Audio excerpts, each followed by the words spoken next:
Just because we're all practicing a little social distancing doesn't mean we can't keep up on NFL free agency. So this weekend, Dwain and I decided, let's do a special fantasy football hustle. Who could we find out there that could really talk fantasy, talk NFL, and just have a great damn time bringing us all together while we're bored out of our minds in our house? And I think we found the guy. So welcome everybody to the Fantasy Football Hustle. I am Brian Drake, FightingChanceFantasy.com, joined as always by Dwayne McFarland of Establish the Run. And today with us, the legend himself. I listen to their podcast. That's how Adam often introduces him, the co-founder of EstablishTheRun.com, Evan Silva. Evan, welcome to the Hustle, man. Thanks for giving us some time. Yeah, thanks so much for having me. You guys have been crushing it on this podcast. I listened to the Chad Schrader one late last season. That was clutch. And yeah, it's been cool to see your guys' podcast get bigger and bigger as it should be, deservedly. Thanks so much. Thanks, man. So what we're going to do here, guys, today, we're going to talk a little free agency. We'll kind of go team by team and interweave them, how one thing affects the other. And I guess we'll kick things off with the news of the day, and that's Emmanuel Sanders signing with the New Orleans Saints. So as we know, last year he was traded from Denver to San Francisco, put up pretty similar numbers in the two spots. Now he's going to go to a spot where he's playing second fiddle behind Michael Thomas. So I want to go to you guys. Do you think he can replicate numbers similar to last year, 66 for 896 and 5, which was good enough for wide receiver 31 and a half point PPR? Do you think he can kind of keep those up and be a wide receiver 2, wide receiver 3, or is he going to be more hit or miss in this offense? Well, I think it's interesting to see how the media perceives Emmanuel Sanders because, he did have some big games like it was a Thursday night game where he had a monster game, and it was another game where he had a monster game, but he really was not a big factor down the stretch for San Francisco, and he really didn't do a whole lot in the playoffs either. I think that the perception is a little bit greater of Emmanuel Sanders than his actual on-field production. I think he's still a fine player, and I think it was a good move for the Saints. $8 million a year is nothing for a quality number 2 receiver.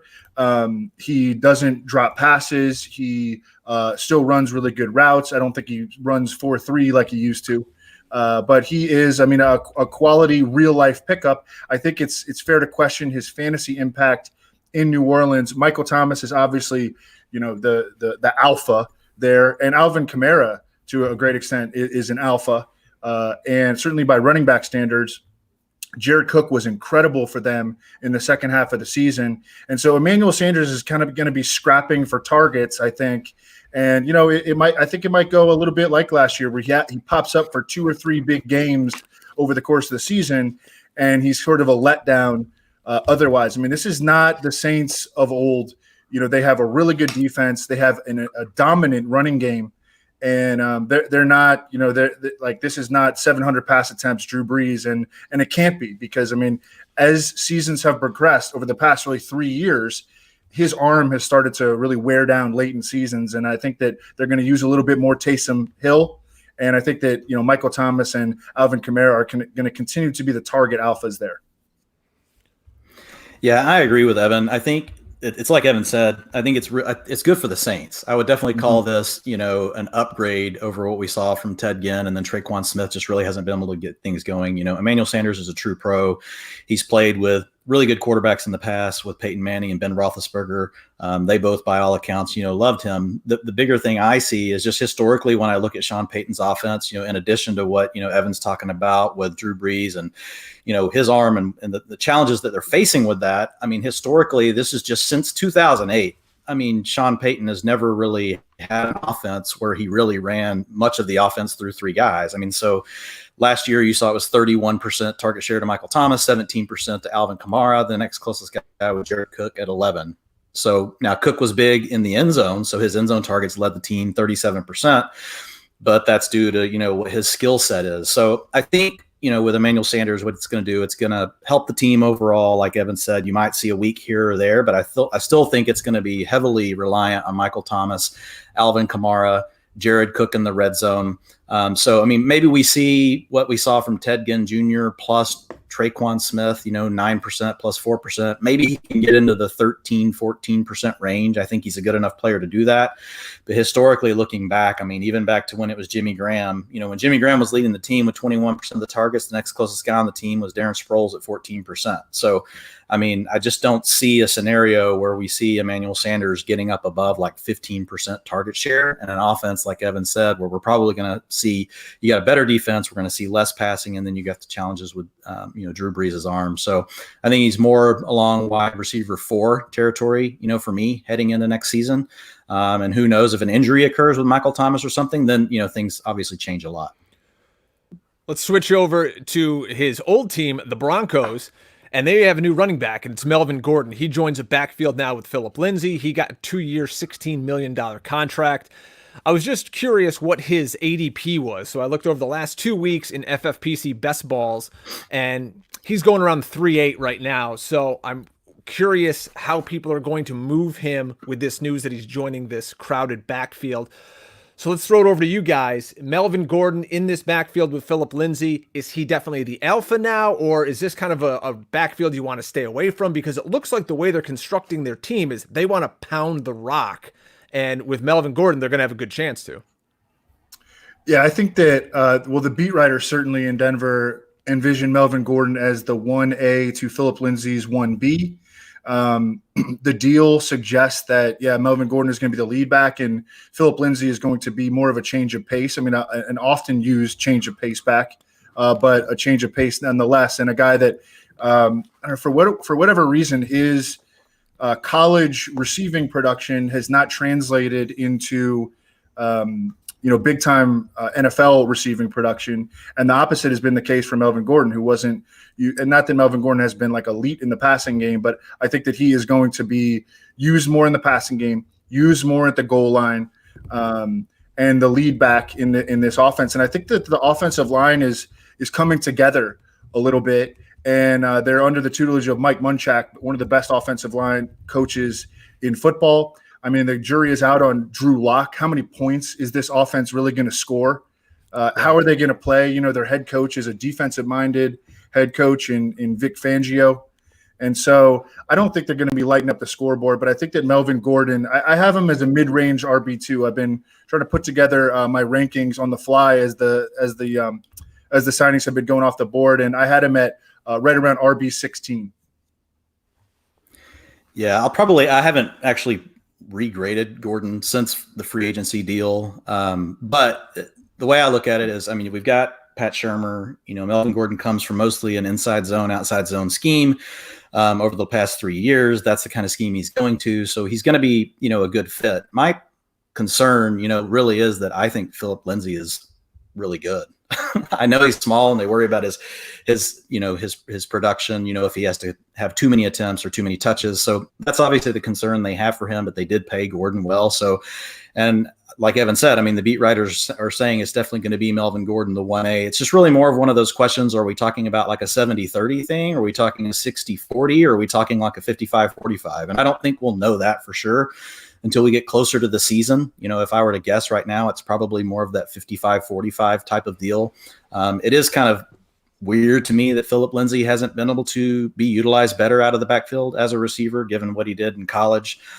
So we'll have to see what, evolves with that. But Gordon has been pretty good. I mean, like his yards per route ran have been like, I think last year was like a 1.42, which is really good, for a running back. Running backs usually aren't usually near that anywhere towards that territory. So with Melvin Gordon, I mean, he's probably going to he'll be in my top, 24. Evan says 16, he's already looked at it. So it's probably somewhere close to that, but I have my concerns with Lindsay there. Plus the issues we're going to have with the quarterback. It's, I don't know how many times are we even going to be inside the 5-yard line with this team, next year. I don't know. It's probably going to be one of the bottom 6 teams when it comes to, looking at stats like that. So it'll be hit or miss with Melvin Gordon. I'll say this about Phillip Lindsay. Like, this dude has beaten expectations every time that an obstacle has been placed in front of him, whether it be going undrafted, whether it be last year they really tried to force the issue with Royce Freeman. And then by the end of the season, they were like, Royce, go take a seat on the bench. And, it was Lindsay's show for the most part down the stretch after they really tried to force the issue there. So I think that, that like if it gets to a point where Melvin Gordon is, let's say, going at the 3-4 turn and Lindsey's like going at the 9-10 turn, like I would much rather take Phillip Lindsay than, at that ADP than Melvin Gordon if he's at the 3-4 turn. Yeah, I totally agree. That's probably a strategy that I would be taking as well. Taking the guy I can get later. And again, this isn't a knock on Melvin Gordon. He's played well too. It's just like Evan said, Lindsey just always seems to be up to the task. And last year, so he had 11 breakaway attempts, which is 4.9%, of his attempts. If you look at Royce Freeman in the same offense, he had 1. So 0.008%. So, I mean, Lindsey's clearly, a much better player than Freeman. Obviously, that's not what this conversation is about, but it's just to Evan's point that even in bad circumstances, Lindsey's continue to be able to show out, and that could be a problem for Gordon. So, yeah, if they're separated that far in ADP, I 100% agree, with Evan's thoughts. If you go over to establishtheRun.com and you check out Evan Silva's top 50, he's got Courtland Sutton at number 43 overall. So he did break out last year. It was a great season for Mr. Sutton. With Drew Lock here now, we've got no Manny Sanders. Maybe Noah Fant elevates a little bit. What kind of season are you expecting from him? Is he just going to be a target monster and somebody who you can plug in as maybe a low-end wide receiver 1, high-end wide receiver 2? Like, where would you want to draft Courtland Sutton this year? I penciled him in right now at wide receiver 20.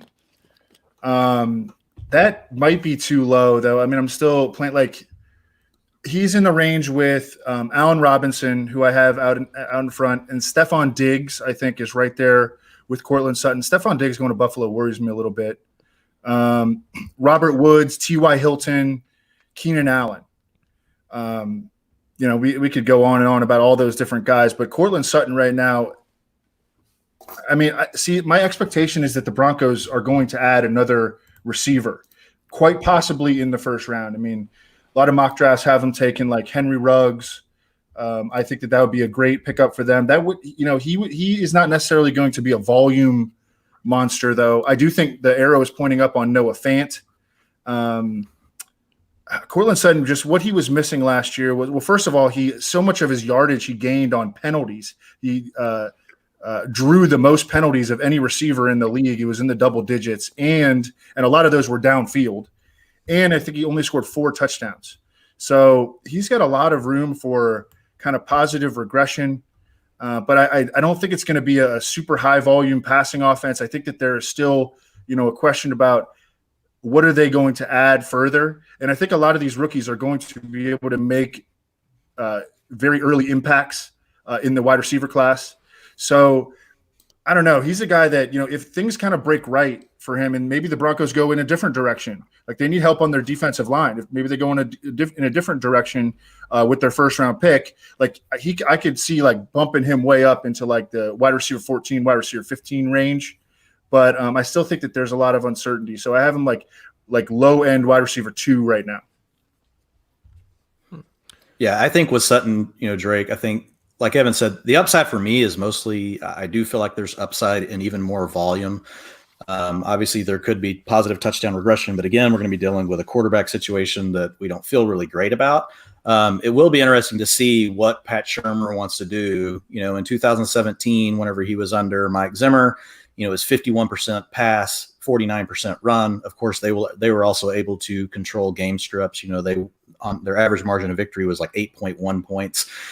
Versus, the team he's going to be dealing with here, they're more than likely they're going to be trailing. So I think it's something where they're going to probably try to run the ball more. Obviously, we just talked about them signing Melvin Gordon. I think if they could get to like 55-45, they would love it, but game scripts still may dictate like 60% pass.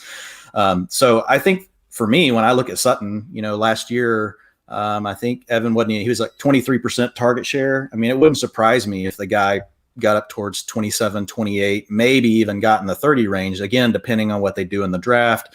How much capital do they spend? Do they take somebody in the first or second round to add to help him? And even then, depending on who they take, you may not have somebody that's really ready to contribute. And, Evan, like you said, Sutton took some pretty big steps forward. He had some massive games, from a target share standpoint last year, once Manny Sanders left. I'm just looking at those games, 29%, 30%, 26%, 32%. I mean, those are some huge games. So, I mean, from a market share perspective, so I wouldn't doubt, if the guy is at 28, 30%. And I think the other guy you hit on, Drake, Noah Fant, I would also expect him, to take a step forward. Maybe, last year, I mean, as a rookie, 12% target share is not bad, as a rookie, for a tight end. And so, I mean, he could easily be up towards like the 18 mark. It may be more of a 1-2 punch with the runners than picking up the rest. Melvin Gordon, maybe see Phillip Lindsay get a little bit more involved. Some of the big news at the end of the week was Todd Gurley getting cut by the Rams. I always mess up because we can never get Las Vegas Raiders, now LA Raiders, the Rams. I got a good buddy who's a St. Louis Rams fan. Now they go to LA. It's a whole thing, but you guys know Todd Gurley. So he's there for 1 year, $6 million. They're hoping to get Todd Gurley from a few years ago. Last year, he had 14 total touchdowns, didn't crack 900 rushing yards. To me, this is a guy in this offense who's going to need to be a little more relevant in the passing game, kind of like how he was the first few years under McVay with the Rams. Do you guys see that happening, or is this kind of like a big name going to a flashy team and people are going to be overhyped on it because of all the first-round picks on their offense? If you're on Twitter, you've seen that graphic today. Is Gurley, is he done? Is he cooked? Are we over Todd Gurley, or are we maybe looking for a bounce back in value? Because you can't tell me that he's all of a sudden gone from a year ago, we have to put him on this management program, and now that he's gone to a new team, oh, no, he's great and he's going to be our workhorse. It doesn't make sense. He's still the same arthritic knee Todd Gurley. I think that his opportunity is really immense right now, and we still have to get through the draft. But his competition is Brian Hill, Quadri Allison, and Ito Smith, Judge Ito. So, I mean, that's not, those are all replacement level type running backs.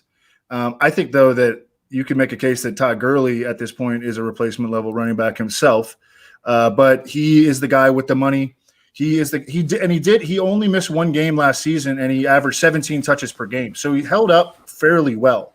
It's just his effectiveness was down. Like, you look at any advanced metrics, he's average or below average in everything from receiving to rushing. But this landing spot, I think, is pretty good. That offensive line, they're bringing back Alex Mack at center. At left guard, they have James Carpenter, who isn't very good, but he's like, a solid veteran. And then Jake Matthews, who's a good left tackle. And then the right side of their offensive line is Chris Lindstrom and Caleb McGarry, both first-round picks entering their second seasons. Caleb McGarry was known as like a big-time run blocker coming out, and Lindstrom was hurt a bunch his rookie year. So, and he should be a stud. I mean, they traded up for him, I think, at like 16 overall or something like that. So, and I mean, they're going to be able to score points. So, I don't know. I think I'm fairly optimistic on Todd Gurley, although I think my initial ranking on him is not very high. It's I don't know. I can't find it right now, but I don't know. The situation is, I think it's better than it was last season for him with the Rams, whose offensive line just completely fell apart. Their quarterback just goes in the tank whenever he's pressured. I think he's in a better situation this year than he was last season. Yeah, I think the offensive line thing is pretty big, what Evan brought up. I think he's definitely going to see an improvement from offensive line play standpoint. The Falcons were just a weird thing last year. It's a team that everybody expected that offense to be better. They had some injuries on the O-line up front early in the year, and things just got derailed. I mean, they went from having 42 plays inside the 5 in 2018 all the way down to 26 in 2019. So that's a minus 16. That was one of the biggest drops of any team in the league. So when you look at the offense, you look at what Dirk Cotter, wants to do, historically in his time with Matt Ryan before, he didn't in Tampa. In Tampa, he basically ignored the running backs in the passing game. But you can make an argument that he didn't really have anybody there that would make you want to throw to the running backs. But if you look at his time in Atlanta before, the running back targets were 17%, 21%, 20%. Now that's total. So Gurley, to your question, Drake, he could, see some play, as far as, getting more involved in the passing game. If you look at, Devonta Freeman last year, 9%. Target share. So, and he had some games where he was 20, 15, 15, 12. So he definitely had some games where he was relevant in the passing game. I think you see Gurley take on a pretty similar role to what Freeman had last year. And he should be the lead guy. I do think you'll see Ito Smith work in some, but if you look at Gurley's workload last year, I would give it a slight upgrade. It is only a 1-year deal that they gave him. So who knows, they may be willing just to run him into the ground if that's all they want to use Gurley for is 1 year. Technically you could see the Falcons just doing that. So last year, Freeman took on 58% of the attempts. So, I think Gurley's going to be in a similar spot, 55, 60%. But we could see more if it's just something where they're truly looking at it, as a 1-year deal. You have to think the Falcons are going to bounce back some. The guy I want to hear from Evan on the Falcons is I want to get his thoughts on Mr. Calvin Ridley. I did a poll on this the other day on Twitter on where people thought, he would land from target share. But, Evan, I know this is a guy that you've thought a lot about. So what are your thoughts on Ridley? Yeah, I think he's come through the free agency period looking real strong. I think that, we're going to probably have optimism on Hayden Hearst, but that's still an unknown as it pertains to the impact on Calvin Ridley. Definitely pulling Causton Hooper out of the offense, I think. And he didn't really get to benefit. Calvin Ridley did not get to benefit from that late last season because he got hurt. But Causton Hooper had a big target share. And, I think that Hayden Hearst has potential to fill a lot of that, but he probably won't fill all of it. Julio Jones is 31 years old. I think this defense is going to continue to be real bad, and they're going to have to continue to throw the ball. I think that could help Todd Gurley, too. I think only had like 31 catches last season. But Calvin Ridley has gotten better each year he's been in the league. He has shown monster, big play, big game ability, like spiked week ability. And I think that with, Sanu gone and Hooper gone and, Julio getting older and just Calvin Ridley is going to be kind of the cream that rises to the top there. And I have him as a top 10 fantasy receiver entering 2020. Wow, that's big. Man, yeah, dude, I like it though. And here's why. So if you look back at Cotter's time in Atlanta, minus last year when they had Hooper. So that was 2012, 2013, 2014 with Matt Ryan. So if you look at the market share, the target market share per game, so I did it by game instead of just looking at a whole season. So it kind of takes care of injuries. But in 2012, it was 22% to the number one receiver, 21% to the number two, and 20% to the tight end. Then the next year is where Julio really shot onto this out of a cannon, basically 28%, of the targets went to him. The number two guy got 19%. The tight end got 17.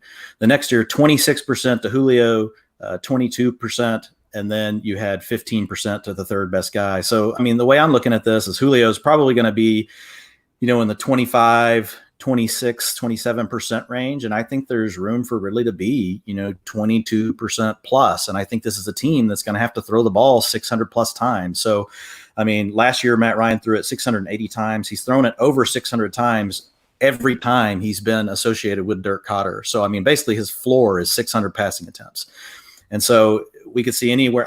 If I were to project it today, I'd probably put him right at 650, which is really good. And I think to Evan's point, I think there's still a lot of upside left with Calvin Ridley too. This could truly become more of a 1A, 1B. I'm with Evan. I like Hayden Hearst. He was an early pick. Obviously the Ravens believed in him, but at the same time, as much as the Ravens love tight ends and as much as they want to, as much as they spent on him from a draft compensation standpoint, for them to move on from him, also, I could paint that as a potential negative narrative, as well. And Causton Hooper, last year was one of the top receiving, tight ends in the league. So if you look at Dirk Cotter's offenses historically, when he's had a really good tight end, he's used them. So like when he had Tony Gonzalez, he used him. But when he hasn't had a really good tight end, it's not been something he's forced. Yeah, in Jacksonville, he used Mercedes Lewis to the tune of 17 and 18%. But those were in years where his best receiver was Mike Sims Walker. And if you guys remember, like Mike Thomas. So it's not like he really had two receivers like what he has here. I think it's going to really be a 1A, 1B scenario. I hate to keep not that I don't mind agreeing with Evan. That's always a good thing. I mean, eventually we'll probably disagree on something here, but I'm really with him. Like, I'm super excited about. Just start talking about Tyler Higbee, Dwayne. Just start talking about Tyler. Yes, yeah. We'll put on our boxing gloves and we will talk Tyler Higbee here before long. Well, let's transition over to the Rams now. So Gurley's gone. That's going to leave an offense with, right now you have Malcolm Brown and everyone's favorite Darrell Henderson, who did next to nothing last year. So I think they have to add a running back in the draft. I don't think they're going to get anybody in free agency. So it's going to look a little different. So before we move on to the tight ends, quickly on this backfield, I don't think they're going to roll with a Henderson Brown backfield, but who knows? Yeah, so here are my thoughts on it. If you guys follow me on Twitter, you guys know who Jay Moyer FB is, at Jay Moyer FB. If you're not following him, you should be. He did some great work on Darrell Henderson last year in the preseason, and he really did. If you've seen Jay's videos, he does a really good job of helping you understand conceptually what teams are trying to do in blocking schemes, which is one of the biggest things I love about his work. But he showed whenever you run these inside zone plays in duo in college, that's really where Darrell Henderson struggled, and that's some of the main stuff that you see with the Rams. Now, the Rams are evolving. Their offense is changing a bit. They're having to, because defenses are starting to figure it out. But their staple plays are still zone-type running plays. And where Darrell Henderson made his money in college was more on gap power-type plays, pulling guards, where he's getting behind a guy and he's just making one read and he's gone. And that's – he's building up momentum from behind the line. He's not being asked to wait and make changes and decide on things before he makes his burst. It's basically, I'm following this guy, and then I'm going to see this one thing, I'm going to make this burst. And Darrell Henderson, when you get him into space last year, you still saw some of those things. The problem is, whenever they're asking him to run in the scheme that the Rams currently depend on, he still really struggled. And that's why I think we saw, even as much as, the Rams were struggling offensively, they wanted to get him involved, but they just couldn't. And it started way back in the preseason. We saw it in the preseason where the coaches kept saying, we think he's about to get it. We think a light's coming on. Well, what were they referring to? His ability to actually operate within the scheme that they're running. So while Darrell Henderson has huge, huge upside, I'm not going to deny it. And he's a player that I own in some dynasty formats. So it's like, I'm excited about the guy. Man, either they've got to change what they're doing from a blocking scheme, and do they have the offensive alignment to do that, because teams recruit these players based on the type of scheme they're going to run. Now, you do have certain linemen that can do both, but there's some that are really better at one, over the other. And so it's going to be a question of, are they going to change the scheme, or are we going to see Darrell Henderson truly make this type of jump? Because the one thing that I've asked to some of the guys that watch the film all the time is, if you have a guy that you're seeing these kind of things and it's just not clicking immediately, is it something that they typically get, 2 years, 3 years later? And really, there was no consensus on it. Basically, what I heard is, well, if it's something you've never asked them to do before, yeah, it could come on a year later, but to say that it's going to take 2-3 years from now, if they don't get it pretty quickly as a runner, they're probably not going to get it. So for me, Darrell Henderson is one of these guys that I've just got to see it in the preseason. What are the Rams going to do with him? Are they going to change their scheme, or has he grown into it? And if he hasn't, well, that's going to be problematic. And I think we'll get an indication as to what they think with what they do with their draft picks. If they spend another pick on a back, that's going to really bother me with Darrell Henderson. Yeah, they did change OCs. Kevin O'Connell is their new OC, I believe. Yep. And then they cut Todd Gurley. So maybe those were plays that were designed for Todd Gurley. I'm just kind of trying to think, is there a scenario in which they might change aspects of their offense to suit Darrell Henderson, who they traded up for last year, was one of the most efficient, college running backs in NCAA history. He's definitely a guy that they want to see succeed. And, as you kind of alluded to there, they don't have many they have 6 draft picks. They do not have a first round pick. They have a lot of holes still. Throughout the roster, they have no depth whatsoever. Most top heavy team in the league. Like that trade for Jalen Ramsey was, I don't know what they were thinking. Even if you look inside the division, they didn't have, what are they going to line him up against? At the time, the 49ers number one receiver was like Dante Pettis. in Seattle, they don't, were they going to they didn't line him up against Tyler Lockett, and DK Metcalf didn't come on until Jalen Ramsey had been acquired. It was just it was a dumb move. It was a bad move. And it was not a forward-thinking move. I think they thought that their roster, their team was a lot better than what it actually was. They misevaluated their own situation. Anyways, now they got to let Corey Littleton go. Yeah, they have to let Corey Littleton. They lost a ton of guys. I did just a breakdown of all the defensive losses, and their defense carried them for large stretches of last year. They cut ties with Wade Phillips. They lost him. Corey Littleton. They lost Dante Fowler, who had 11.5 sacks. I mean, they're in trouble. They're not going to be. I don't know. They're a kind of like a rudderless ship as an organization right now. But yeah, I hope that they do make those tweaks for Darrell Henderson, because man, he was a lot of fun to watch at Memphis, and I mean, he's got a really interesting skill set. I think. I agree. I think he can do a lot more out of the backfield as a passer. As a pass receiver too, Evan. I'm with you. I do hope that we see that, and that would be the thing, that I would be, watching for. And you may be very right. I mean, you get rid of Gurley. Maybe that was really what Gurley was best at, and so that's the reason they ran the scheme, that they ran. I know it is a similar run scheme to what McVay had used in Washington, as well. It was more of an inside-outside zone type scheme. They obviously at that time weren't using all the wide receiver motioning and everything that they do nowadays. But yeah, I would love to see Henderson get an opportunity to do what he's really good at, because I do think he could make a huge difference, for fantasy owners. Obviously, I know running backs don't necessarily matter, but still having a playmaker that can be electric, the defenses have to account for. I think Darrell Henderson can be that if you can put him in the right situation, and at least coordinators have to plan for that. And with all those losses along the defensive side, you've got to assume there's going to be throwing the ball a lot. There's going to be some shootouts. They're probably not going to spend any any draft picks on wide receivers or tight ends. So let's look at the tight ends now. Tyler Higbee came on real late last year after Gerald Everett went down. If you're looking at half-point PPR, he had one game under 15 points the last 4 weeks of the season. It's unbelievable. So it sounds like you two have a little disagreement here between Everett and Higbee. So what are your thoughts on the two Rams tight ends here, and can they coexist? No, I don't think we have any disagreements at this point. More of our inside joke kind of thing. Right. No, but I do want to get – all right, just – Dwain, you take it away, because I just want to hear what you have to say about this situation. Yeah, absolutely. So it's a tough one. It's a tough one because we saw early in the season that it was really Everett that they were trying to utilize, and he's really more, he's a guy that you can move around the formation, do some different things with.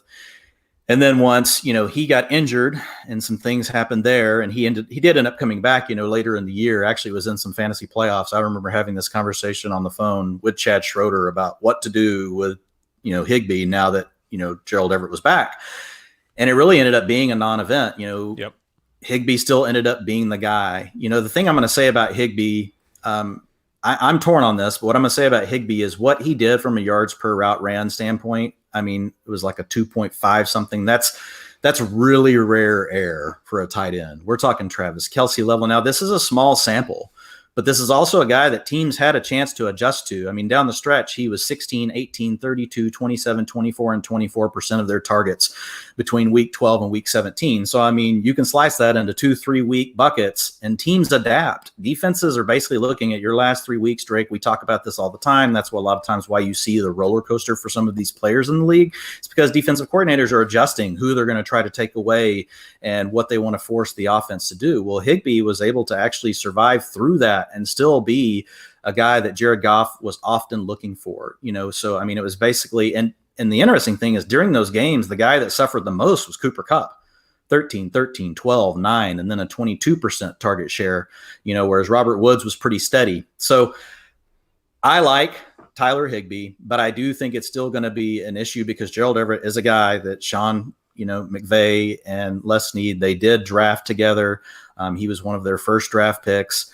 And he can still be a part of it. I think what we're going to see is more 12 personnel, especially if they can move Brandon Cooks. I think you're going to see, then you've got Cooper Kupp, Robert Woods, And then you've got Higbee and you've got Everett on the field a lot more together. That also potentially helps your running game. That creates some mismatch problems. I mean, most teams don't have two linebackers or a stud linebacker and a stud safety that can truly line up and handle two really good receivers, like what Higbee and Everett could be. If I were McVay, I would be looking back at the Patriots' old offense whenever they had Aaron Hernandez and whenever they had Rob Gronkowski. Not to suggest these two guys are necessarily that, but you can just create really big problems for the opposing team. And if you think about Cooper Kupp, a guy that can move inside, outside, he can do Edelman type work, or he can be more than that.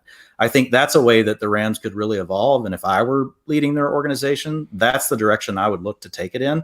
As far as for fantasy players, I think you're going to have, if we don't see them move to more 12, I would say that Higbee's still going to be the slight winner in it. But Gerald Everett is good enough that it makes you uncomfortable having to spend too much on Tyler Higbee. Drake, I haven't even looked to see what Tyler Higbee's ADP is. I mean, if you have it, I know what it is because I was talking about this with a guy on FFPC. Apparently his ADP right now is tight end 6, Tyler Higbee. Whew. Dude, see, I did an initial top 150 before a top 150 ranking of all the players, and I didn't even have him in the top 150. And people were like, "Where is Tyler Higbee?" And I was like, "I'm just really worried about his opportunity." I mean, they do have 3 wide receivers that they've invested a lot in. They do have Gerald Everett, who they invested a lot in, and played ahead of Tyler Higbee in the passing game last year when both guys were healthy, So, I mean, I didn't even have Higbee in the top 150, and he has an ADP of tight end 6. Now I get it, we saw what he could do, And I did a podcast recently with Adam Levitan about this, and he was like, I think you got to have him, at least in there because he just showed that he has that kind of ceiling, and that's right.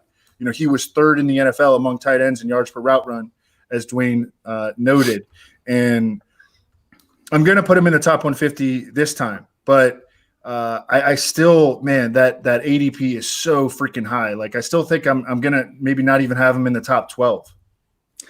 Yeah, and I think what it starts to come down to, even if you're just ranking him against the other tight ends and you say you slot him in there, it's still the opportunity cost of where you're then going to have to take him versus other players at other positions that could still be on the board that you just feel better about, what their utilization is going to be.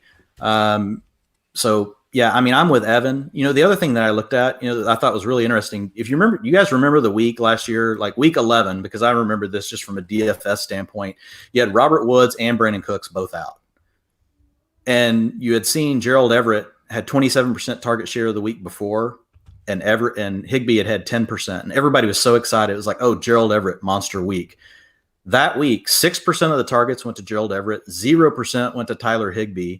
Josh Reynolds had 28%, and Mike Thomas had 17%, and Cooper Kupp had 22%. So the other thing I worry about with the Rams is, do they really just turn, and again, I guess this kind of goes back to the Patriots thing, do they just turn into this mismatch type of team where they're just going to basically evolve into whatever organism they need to be for that week to exploit the opponent's defense? And if you're a really good coach, that's what you should do. I can't believe more coaches in the league don't do this, but Bill Belichick has clearly shown how much it works, and he tapes it together with less than superstars. So is that where the Rams are headed? I don't know. I mean, but when I see data points like this, it just concerns me. Like Evan said, I could see a lot of different things happening here, and I can't really make a strong argument for any one of them being way more likely than the other. And typically, anytime I have that sort of situation, I tend to let my foot off the gas on some of those players. Yeah, we'll see what happens too if they end up trading Brandon Cooks. That's been out there as of late. That'll help, man. And I would expect to see way more 12. Personnel, right? Which, I mean, Evan's, good buddy, Warren Sharp has been talking about 12 personnel and the advantages that brings, for 3 or 4 years now. So I think that could be a good thing. If you're looking at a tight end in that same range as Higbee, one of the guys you might be looking to select is Causton Hooper. He's now on the move to Cleveland. He signs a big deal there. He was tight end 6 last year, and the guy still missed 3 games. So, the guy had 6 touchdowns, 787 yards, caught 75 balls. Now he's going, Evan, up to this situation with Baker Mayfield.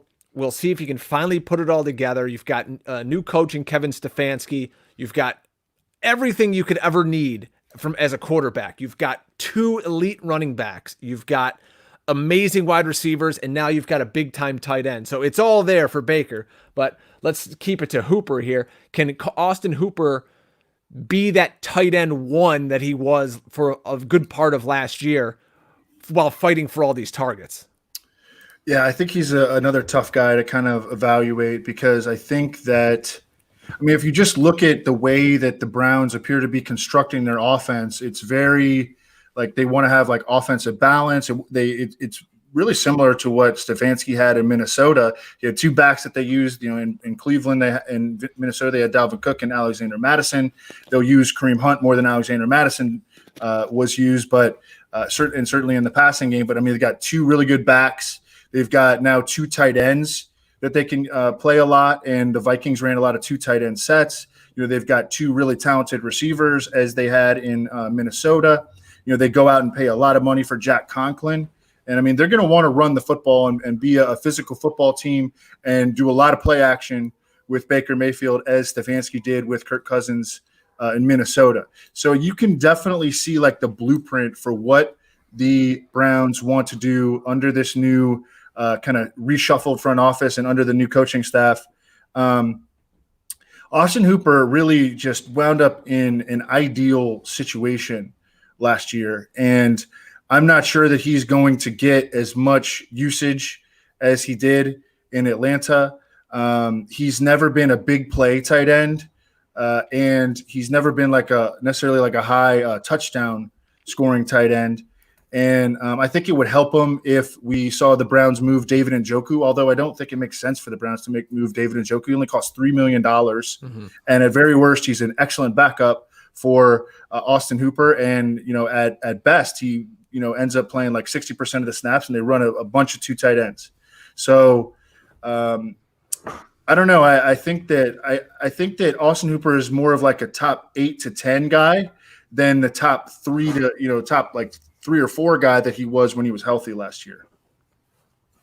Yeah, I think it's hard to put Austin Hooper anywhere but lower than what he was last year. And part of that is due to what, Evan said. I mean, he just had such a great situation, last year in Atlanta, where everything just really broke perfectly, for him to do what he did. Now, to his credit, I mean, he stepped up, and he played, well, and he came through for a lot of fantasy players. But when I look at, the Browns, I think for sure what we know now is that, Stefanski's an interesting guy because he's really been under all sorts of different people. He's been under Norv Turner. He's been under DeFilippo, who was super pass heavy. Now he's had this exposure to Kubiak. I mean, that guy was in their building back when like Brad Childress was around. So, I mean, he's had an exposure to so many different philosophies from an offensive standpoint, in his time with the Vikings. I think what we clearly see is that the way he's leaning is really towards being, much more like what we saw from Minnesota last year,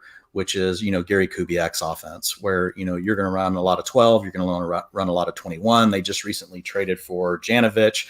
So I think, it's going to be tricky for Hooper. I do see a path where Hooper could be the number 2 target on the team. Because we know this is an offense that likes to use a lot of play action. They want every run and every pass to basically look the same.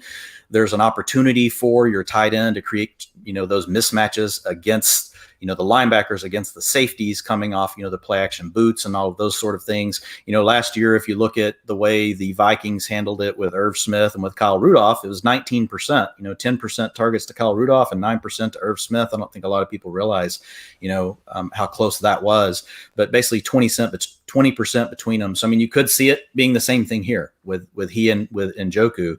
I do think Austin Hooper, though, does have a chance to take a little bit more than that. The guy I'm the most worried about, in this offense, and I want to hear Evan's thoughts on this, assuming that Odell Beckham Jr. stays in place and isn't moved. I know we've heard some rumors of that potentially happening, but Jarvis Landry is the guy that, I worry about, because Landry plays a lot out of the slot. This offense is going to run, like we said, a lot of 21, a lot of 12. It'll probably be one of the bottom teams in the league when it comes to running 11 personnel.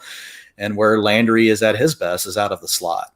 And so we're going to see a lot less of that. And so he's going to have to play against outside coverage. You're going to have plays that are designed to create looks for the tight ends. And then Odell Beckham's going to obviously get his. So Jarvis Landry is the guy that, for me, when I look at this offense right now, I'm the most concerned about. and probably, is not a guy that I'm going to own very often, in fantasy football. Yeah, and he had an awesome season last year. I mean, got credit where it's due, but this situation happened with Adam Thielen last year. In Minnesota, he was not really a slot receiver anymore. I mean, BC Johnson was their slot receiver, or Chad Beebe. Early on, yeah, he goes away, and then it's BC Johnson, and then Thielen was playing outside. Now, Thielen's biggest problem was his hamstring, but I mean, he wasn't. I don't know. Let's look back. But it really hurt. I think when Thielen was healthy, though, Evan, this hurt Diggs. This was why Diggs we were getting no consistency. It wasn't that Stefon Diggs wasn't a good player, but we were literally, if you look at routes per dropback, ran early in the season for Diggs, 78, 83%, 81%, 77%. And that's because they were running all this 12 and 21 personnel stuff. And then they were rotating in BC Johnson. Adam Thielen was staying on the field almost all the time. He was a 97%, 100%, 98, 87, 94. Now that's when they're dropping back to pass. So when we think about Stefon Diggs and how frustrated fantasy owners were early in the season, it was really because they just were not, he was not on the field all the time. They were running these different personnel groupings. Now, when Stefon Diggs really got his legs, is to your point, when Thielen went out with the hamstring, and now basically he took over Thielen's role. But if you look historically, like at Gary Kubiak type offenses, it's almost always really just channeled through, two guys. If you look like in 2016, there's a 25% and a 25%. And that's to a wide receiver 1 and 2. Now he will rotate it to a tight end. If you look at Houston in 2012, 29%, 19% target share to his number 1 tight end, and then 28% in 2010 and 15% to his tight end. So it's typically not an offense where you see 3, 4, 5 guys have any, and which, I mean, 5, that's stretching it, but usually don't see 3 or 4 guys have the relevance. Usually it's 2 guys, and then you may have a running back that chips in with another 10 or 15%. And that's where, if Causton Hooper does do well, it's going to be bad for Jarvis Landry in my mind.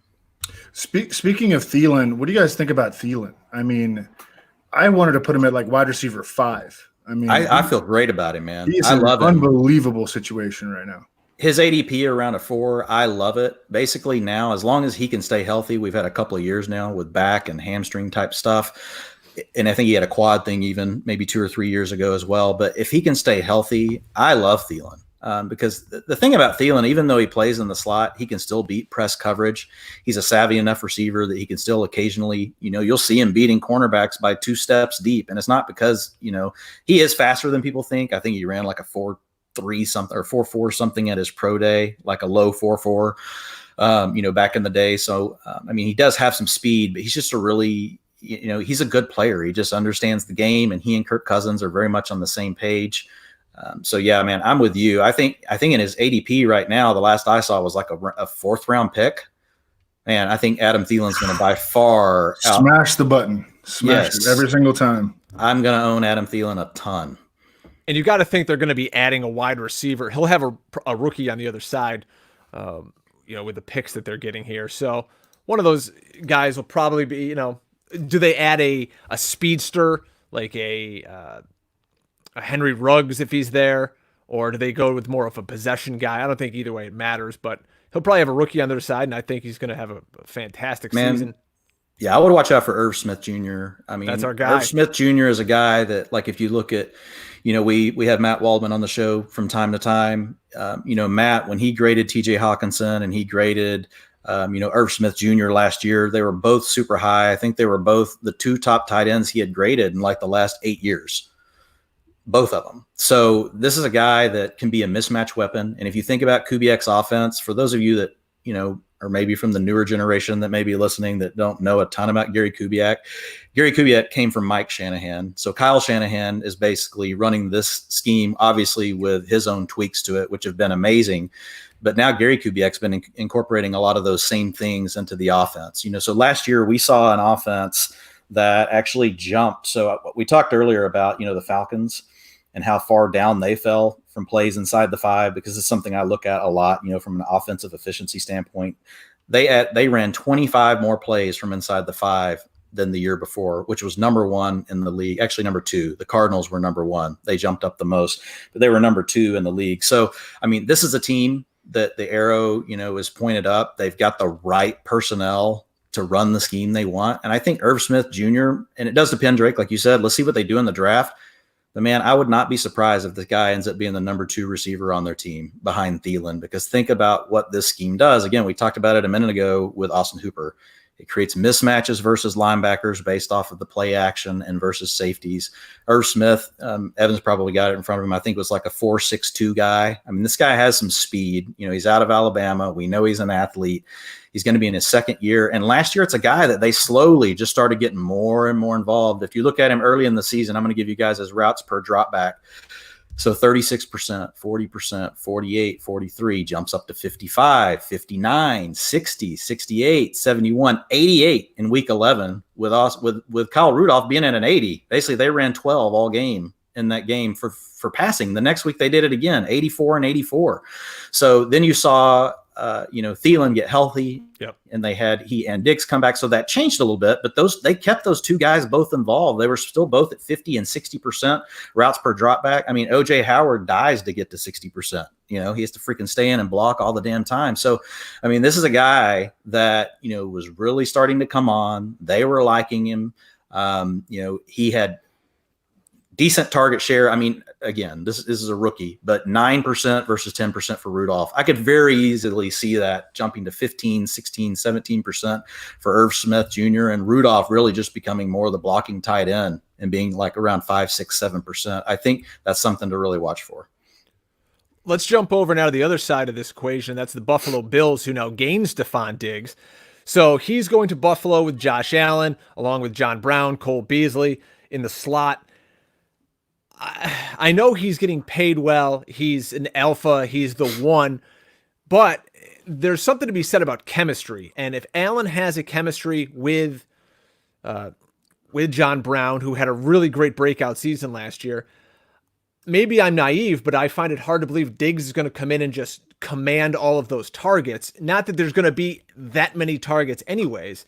So I'd love to hear your guys' thoughts on Diggs. And also, does this in a way hurt Josh Allen from the aspect of he's got more options to throw the ball to, so he's not just going to take off and run, which was the great thing we loved about Josh Allen, was he's getting it done with his legs. So, a couple of ways to go here with the Buffalo Bills in terms of Josh Allen and Stefon Diggs. Evan, let's start with you. What do you think about the Bills? Yeah, I think it can only help Josh Allen, because I think that the best part of his game is his running. And then if we can get his passing to be more efficient, or just to help raise his touchdown rate, or just anything that by getting like a guy who can make like highlight reel catches and bring in some of his inaccurate throws. Like Stefon Diggs can do anything. I mean, he's like one of the best route runners in the league. He's so freaking good. I think this is a be careful what you wish for kind of situation for Stefon Diggs, who really lobbied his way out of Minnesota for a lot of reasons that he's gonna fall victim to a lot of the same things when he gets to Buffalo, and he's gonna have less efficient quarterback play. Mm-hmm. So I'm way down on Diggs in fantasy, and I'm way up on Josh Allen because I think the Bills have really done a good job of putting a lot of pieces around. Like last offseason, they really revamped his offensive line and his receiver core. And they didn't stop there. This offseason, they go get Stefon Diggs. Dawson Knox will be in his second NFL season. I think that he showed enough as a rookie. I think that, and then John Brown and Cole Beasley will be in their second year in the offense. So there's a lot of continuity, and they're dropping in Stefon freaking Diggs into, the spot that was occupied by like Duke Williams and Isaiah McKenzie last season. Like, you're just trading out Isaiah McKenzie and dropping in Stefon Diggs into that spot. So, I mean, I have Josh Allen as QB4 right now. Wow. Yeah. And, I'm really excited about him. It's all there for him. I mean, yeah, there's no excuses for Josh Allen this year. We've made the mistake before of riling up the Bills Mafia, and I live here in upstate New York, and you say anything bad about Josh Allen, my God, they come at you in full force. Yeah. I told him, at least, my tie that I was wearing on Twitter, I think is kind of Buffalo colors, and I mean, they laughed a little bit, but mostly then just went back to threatening to send anthrax to my house. So I've been in their crosshairs too. We probably all have at this point. But yeah, I mean, here's the thing with Josh Allen, I mean, as much as, I was concerned about him, last year, I mean, the guy, look, if you talk to film guys, they're still going to tell you the same thing. The guy is not a good decision maker, but we're really not talking about, trying to win in the NFL right now. We're talking about fantasy. And I mean, the thing I have to give, Josh Allen credit for last year, and I was really concerned about, was his accuracy. I mean, he jumped, his adjusted completion percentage, based on what Pro Football Focus collects, he was at a 70%, and that's at a 9.7 average depth of target. That's really good. If your adjusted completion percentage is 70% and you're throwing the ball 10 yards down the field, that's really, really good. So, I mean, he obviously made some adjustments. He was able to get Cole Beasley involved, which I was concerned about, just because some of the intermediate and short accuracy is really where he had problems. But Cole Beasley, was accounted for 19%, of the target share, 22%. You already talked about him, Brian. He has really good chemistry with John Brown, who's the guy really stretching the field. And they were a great combination. John Brown averaged depth of target, right at a 15, and then right at an 8 for Cole Beasley. So layering the field, and then they've got a guy that can catch passes underneath, at even a lower layer with a guy like Devin Singletary now. So I think there's some really good elements, but I do agree with Evan. Stefon Diggs, for a lot of the same reasons he was not happy where he was at, he's going to find the same issues here in Buffalo. And as much as Josh Allen improved, I think, it's still going to be a little bit of a step down for Diggs. Obviously, when you talk about Josh Allen, I don't think it's going to be an issue for his running, because a big part of where Josh Allen, his running becomes so valuable is inside the 5 and in the red zone. Now Buffalo's not very good at getting, to inside the 5-yard line. Over the last 2 years, they're one of the worst teams in the NFL, but he's very efficient, once he's down there. I mean, it's honestly like the closest thing, and Evan, you can give me your thoughts on this. I mean, when I look at him, like, if we were truly trying to be honest with how high his upside really could be, it's like a Cam Newton type of deal when Cam Newton had these great years, because you get down and inside the 5, they would just go to these heavy formations and they couldn't stop Cam Newton. And Josh Allen, is very similar. He's a really big dude. He's still really young. He can take the hits. He's got good wheels. So I think he's a guy that, is he the best passer ever? No, but now he has 3 really good weapons. He's got the added value of giving you an upside. I mean, the guy could score 10 rushing touchdowns. I mean, that's literally within his easy range of outcomes. It's not like, it doesn't even have to be an outlier. So I think when you put all that together, even if he only throws 25 passing touchdowns, which I think last year, what did he throw last year? 20? Yeah, he threw 20 last year and he threw 9 picks. I think you could easily say range of outcomes, adding Diggs, and him being in his 3rd year, 25, passing touchdowns. He can have an upside to hit like 10 rushing touchdowns. I mean, that's going to put him in the top 5 fantasy quarterbacks. When he throws for 28 and he runs for 12 and he wins NFL MVP this year, I hope you bought on his futures when he's like at 80-1. Man, yeah, actually, that's a good bet to go place, Evan. It is. Does it scare you a little bit that the Bills were rumored to be looking at Melvin Gordon? If they sign a bigger back or somebody else like that to take away from Devin Singletary, which would, really hurt his value. But if they have that big goal line back, does that take a little more away from Allen too? I was surprised when I saw that. Well, who do you believe, Adam Schefter or Mike Kliss? I know. If you guys saw that last night. Yeah, Adam Schefter's out there dropping bombs on his former cohorts in Denver. I've never seen Schefter do that before. It was great. There's an inside story. There's something going on there. To answer your question, Drake, last year inside the 5, I'm looking right now. I'm trying to see, how much. Actually, I don't have it right in front of me. But yeah, I'm not concerned about them signing, a bigger back. I mean, Frank Gore's okay down in that range. I think it's Allen's, down there. I think the bigger issue really is that hurts Devin Singletary. That just takes away Devin Singletary's upside to have, I mean, it's tough to project Singletary for anything over like 6 or 7 touchdowns. And to get to like 8 or so, he's going to need a couple receiving, which you can't always count on. Singletary is a guy that, I like. I think he can do some things. But what's going to hold him out of being, potentially an elite fantasy back if they don't add anybody else is just having to deal with the touchdown issues with Josh Allen. This one could be pretty quick. Eric Ebron signs in Pittsburgh. They're hoping to get the 2018 numbers from Ebron. Obviously, with the 13 touchdowns last year, he only had 3 with the Colts.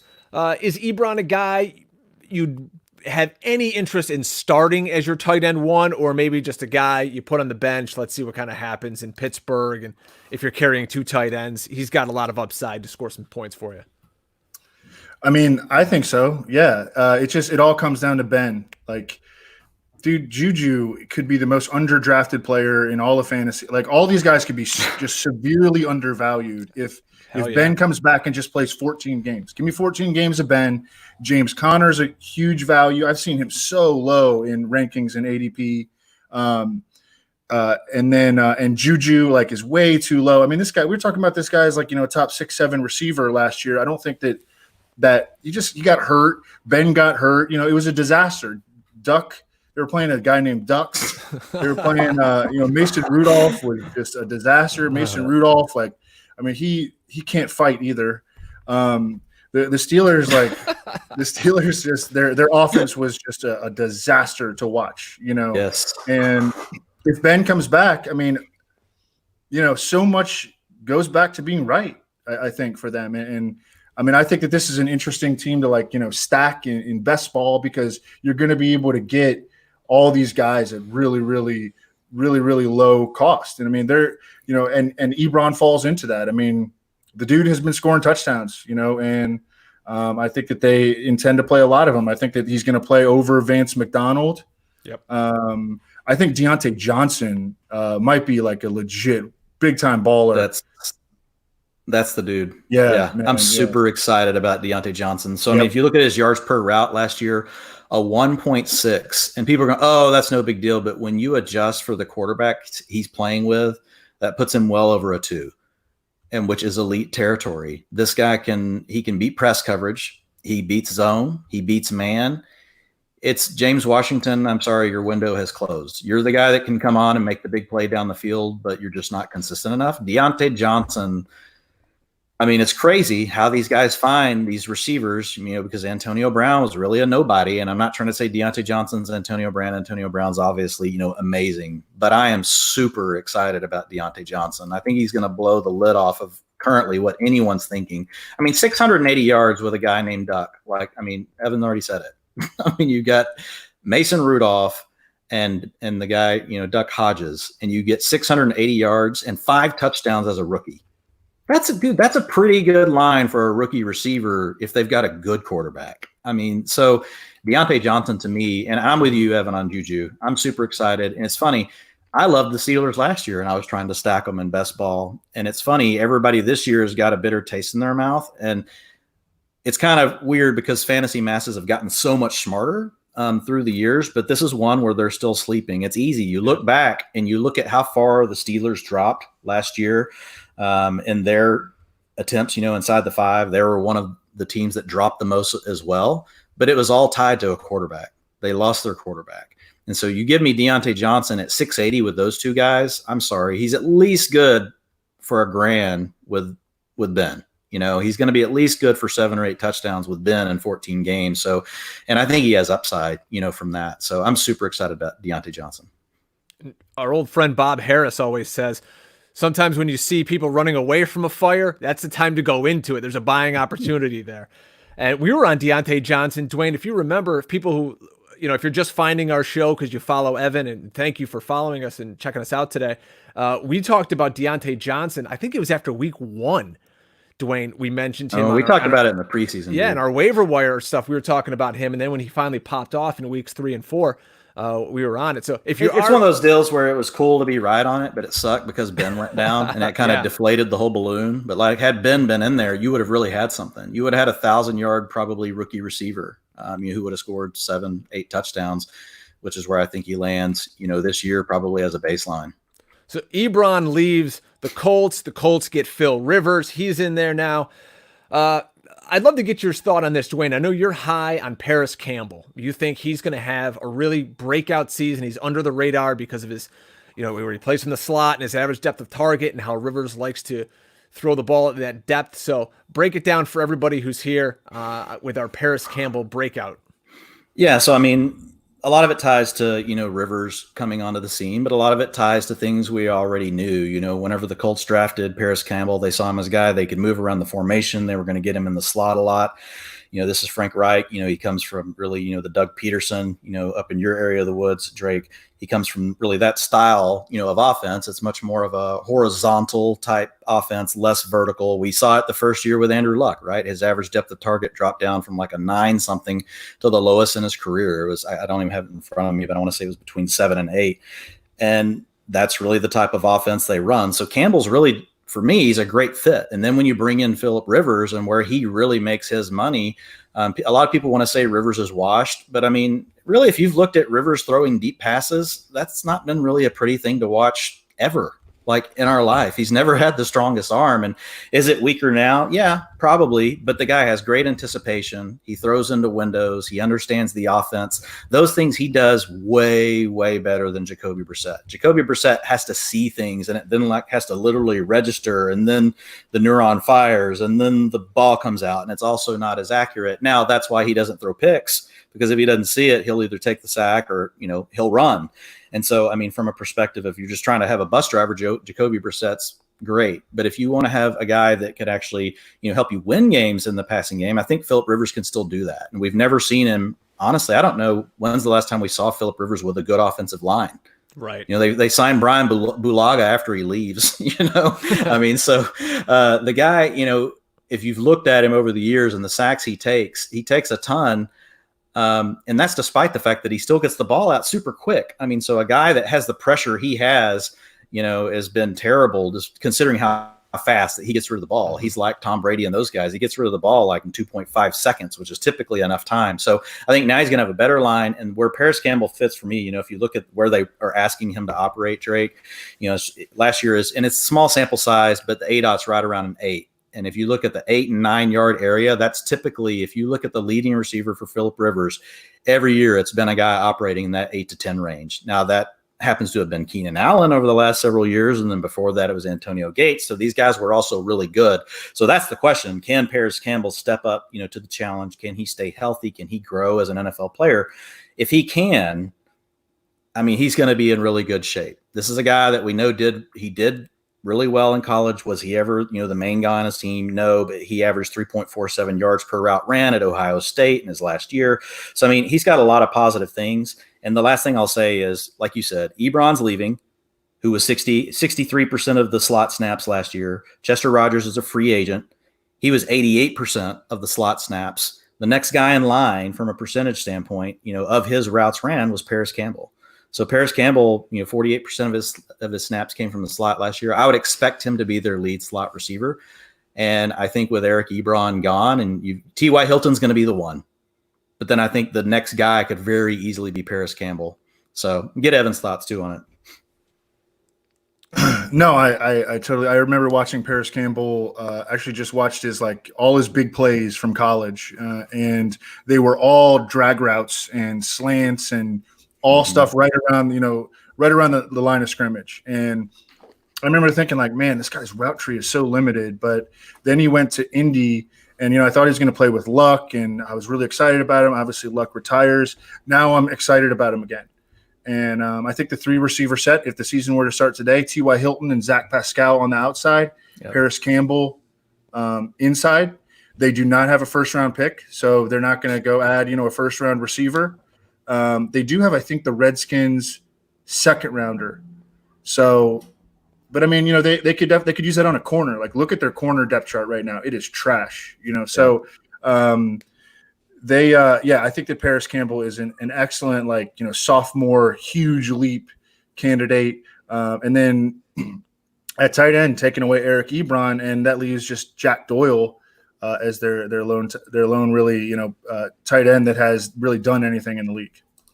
Yeah, and if you look at Frank Reich, in his offenses, historically, and again, these things you can argue on multiple ways. A lot of times it's to do with the talent. A lot of times it's to do with scheme.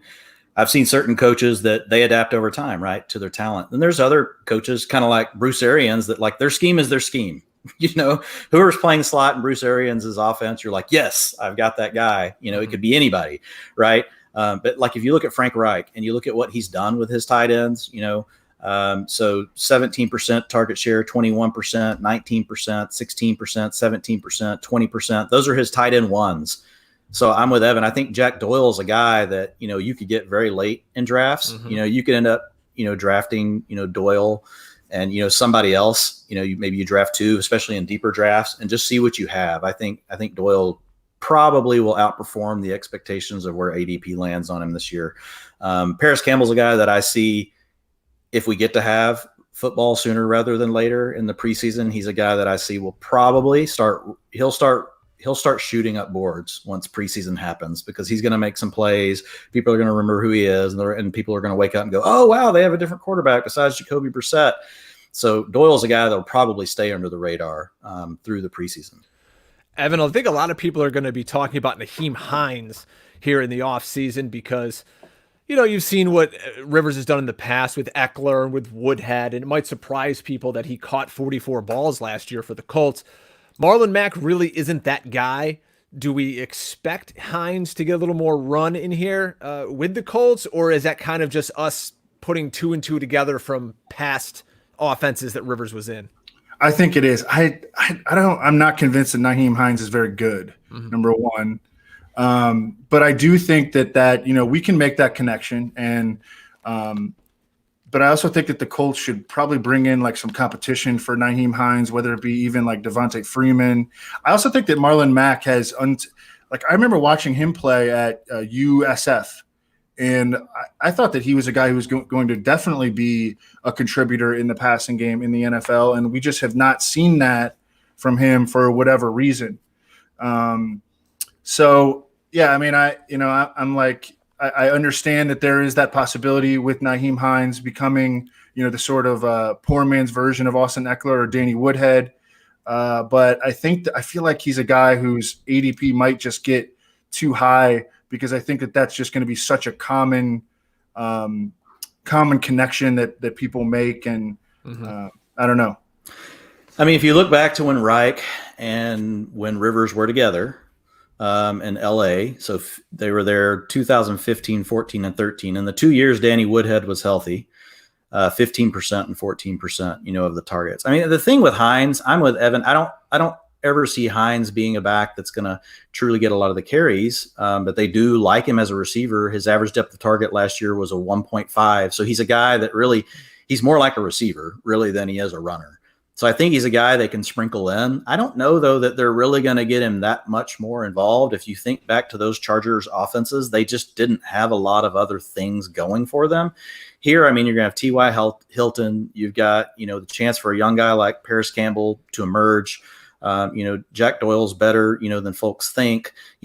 Pascal, I mean, we haven't even talked about. I mean, the guy has played great last year, a guy that I knew nothing about, literally nothing. Like I knew his name, and that was like the extent of it. Like when he kind of hopped onto the scene, and I mean, and he stepped up and played okay. So, I mean, I think there's room. I think what you're gonna see, though, most likely, and what we've seen with Reich's type offenses in the past, there's no lead alpha that gets like 25, 26, 27% targets. So, like if I'm looking like at the last, I don't know, like 10 years of his offenses in front of me. The highest target, I see 1 year where there was a 26% target share. That was Keenan Allen. Other than that, the highest has been a 21, a 20, a 20, a 21. So, I mean, this is a guy that likes to spread it around a lot. So, I mean, Hines could see a little bit more, but I think what we're going to see is TY's in the 22, 23% range. Maybe Parris Campbell gets in the 17, 18. Jack Doyle will be similar. And that leaves enough room for Hines to be like 10 to 12. And it's just going to be kind of spread out, across everybody. And then you've got Pascal at like a 15, 16% as well. This is the Fantasy Football Hustle. Thanks for joining us, everybody. We appreciate it. If you're following us on Twitter, it's at FF Hustle. I'm at Drake Fantasy. He's at Dwain McFarland. Of course, Evan Silva. I think everybody who plays fantasy football, it's a right. You have to follow Evan Silva. What are you at, like 200-something thousand followers now?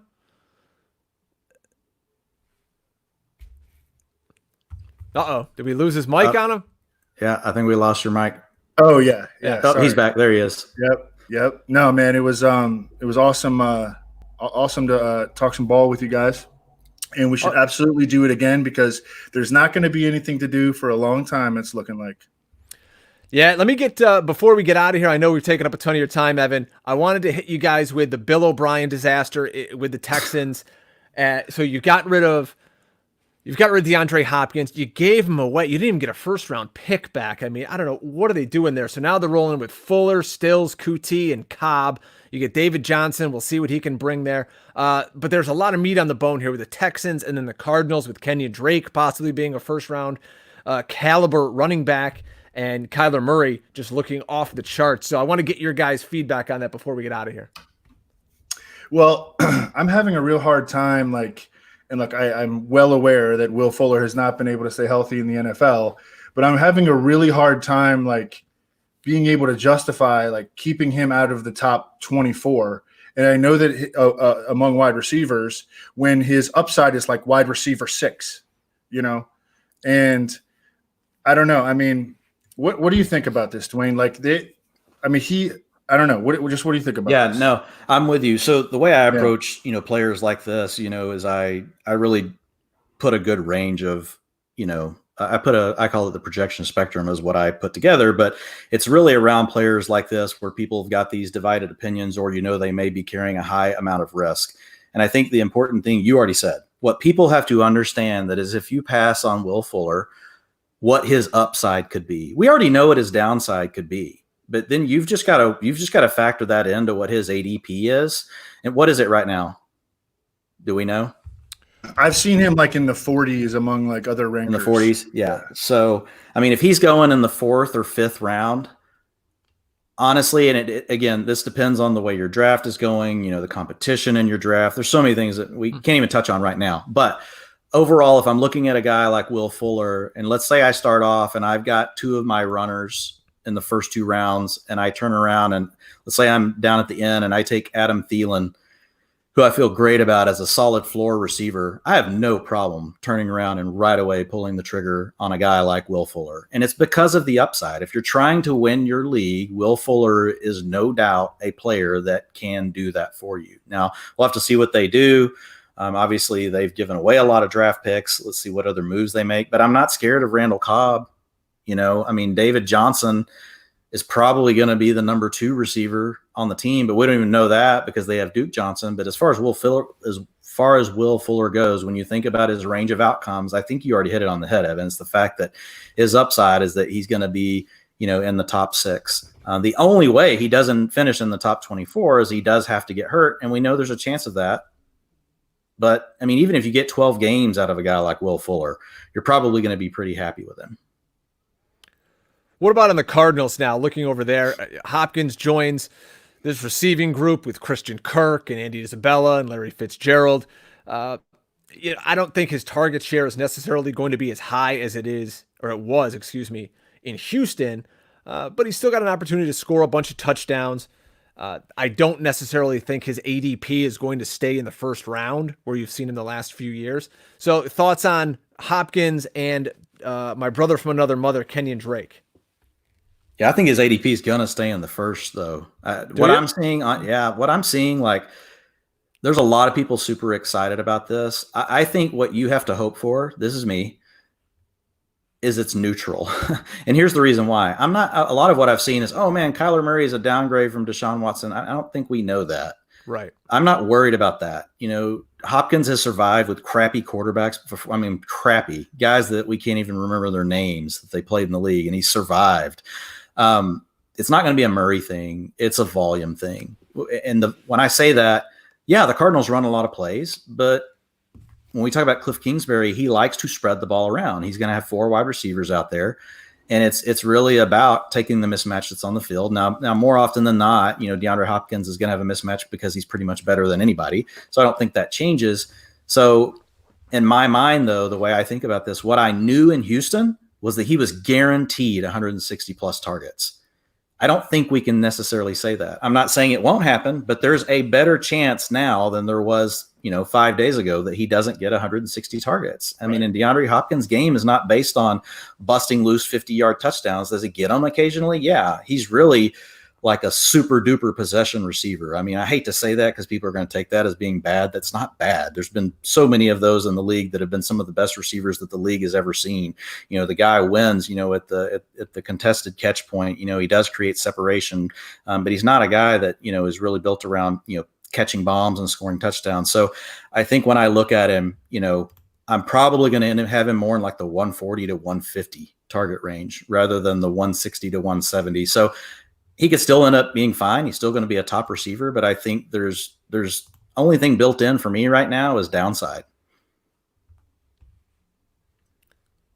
Yeah, I mean, and I hate to be like, because all this stuff that, just happened this week was really exciting. I think we kind of needed it, but like from a fantasy standpoint, like I'm down on Stefon Diggs. I'm down on, DeAndre Hopkins to some extent. I mean, 150 targets in 5 straight years in Houston, an unbelievable on-field bond with the chemistry with DeAndre Hopkins is up there with, and Deshaun Watson's up there with like Aaron Rodgers and Devontae Adams or Ben Roethlisberger and Antonio Brown. Like that's not something that's going to, happen overnight with Kyler Murray, especially because there's no offseason workouts. We may lose, training camp might get delayed or we may lose it. There may only be, who knows what's going to happen, but they're definitely not going to have enough time to build, a solid rapport. We've already seen that wide receivers that change teams tend to be a little bit more risky. And I mean, I think that this is a situation where DeAndre Hopkins, I like Kyler Murray better now, but I like DeAndre Hopkins less.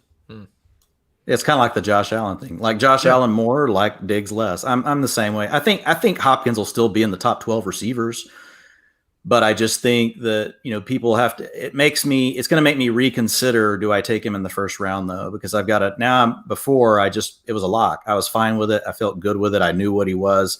Now there's just enough doubt that it's going to make me think about who else is on the board a little bit longer. Mm-hmm. So finally, let me ask you your comfort level with Kenyon Drake. Came on in the last few games of the year.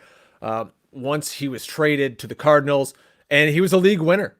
People like to throw that term around, league winner. He legit was. He was fantastic. That week 16, 33 PPR points was a beast. Is he somebody now you're going to consider? I don't necessarily think people are going to say, hey, I'm going to take him in the first, whereas David Johnson in the past they were. And is this a guy now you look at and you go second round? Sure, I'll take Kenyon Drake in the second round and feel good about it. I'm willing. Yep. I'm willing, dude. Kenyon Drake is funny. Every time I've got to see Kenyon Drake play, he made negative plays, which drove Adam Gase crazy. But to me, he's always more than made up for them with the bigger plays. Mm-hmm. And that's, I think, what we saw again. I mean, this guy's he's got juice. I mean, and one of the things, Drake, that I love to look at is, the number of, carries that he actually had over 15 yards on versus his baseline of carries. He was elite in that area. He was up towards like a 6%. He's playing on an offense where they spread the ball out with the 4 wide receivers we already talked about. I mean, I feel like this offense is tailor-made for Kenyon Drake, to be honest, because he's also a really good receiver out of the backfield. And like you already mentioned, league winner, week 15 last year in PPR, 39 points, week 16, 33 points, week 17, 17 points. So I'm all in on Kenyon Drake. I mean, unless something, weird happens in the draft, and I think Chase Edmonds, as far as I've seen so far, is not going to be too expensive, as a handcuff. But I definitely think that's a scheme where either one of those guys, if they're in there, are going to be successful. Yeah, no doubt.